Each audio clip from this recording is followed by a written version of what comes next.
Schmerzen sind natürliche Reaktionen des Körpers und signalisieren, wenn etwas nicht in Ordnung ist. Viele Menschen leiden darunter, so auch Günter Mikatsch aus Hirm und Theresia Tulitz aus Neudörfel. Mit der Scannerbehandlung haben sie eine effektive Methode gefunden, um die Schmerzen zu lindern und zu heilen. Grund für das Ganze war, dass ich schon seit einigen Jahren mit Schmerzen in der Ferse kämpfe, den sogenannten Fersensporn.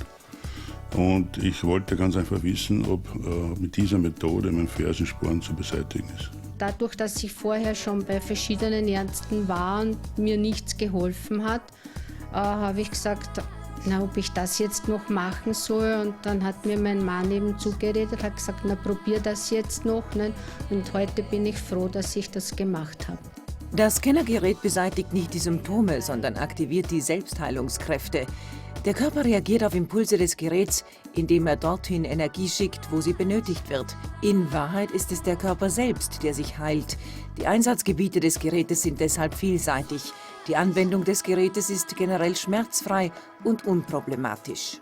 Im Prinzip wird das Gerät direkt auf die Haut aufgelegt, ja, und man sucht ganz spezielle Punkte, wo man zum Nervensystem durchkommt. Dort wird dann der Impuls vom Nervensystem aufgenommen und wieder zurückgeschickt. Und aufgrund dieses Vorgangs werden diese Neuropeptide ausgeschüttet im Körper und der Körper wieder angeregt, seine eigenen Selbstheilungskräfte zu aktivieren. Ärzten, Pflegezentren und Kuranstalten zufolge tritt bei mehr als 80% der Patienten eine Verbesserung der Beschwerdesymptomatik auf, oft schon nach einigen wenigen Behandlungen. Ich bin nämlich schon so dahergekommen, so vorgebeugt. Ich habe die meisten nur von unten angeschaut. Nicht? Und weil die Frau Elisabeth hat das so schön gesagt, wie ich reingekommen bin, das erste Mal habe ich sie von unten angeschaut und jetzt kann ich sie ja schon gerade in die Augen schauen. Ne? 4 Wochen hatte ich das Gerät jetzt auf alle Fälle ausgeborgt und wie gesagt, die Schmerzen sind weg. Ich kann inzwischen wieder Tennis spielen, das konnte ich vorher auf keinen Fall.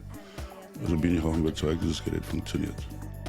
Nach einigen gezielten Anwendungen können möglicherweise auch Schmerzmittel weggelassen werden. Wir schauen, wie hoch die Dosierung noch sein muss. Weil oft ist es so, dass zuerst die Dosierung reduziert wird, weil der Körper die Medikamente wieder viel besser aufnehmen kann, weil einfach der Entgiftungsprozess besser läuft und alles im Körper wieder reibungslos läuft. Das Gerät kann sehr praktisch auch außer Haus mittels Elektromagneten angewendet werden, sei es beim Spazieren, Joggen oder Wandern. Dennoch gibt es Menschen, die den Scanner nicht anwenden dürfen. Dazu gehören jene mit Herzschrittmachern oder Schwangere.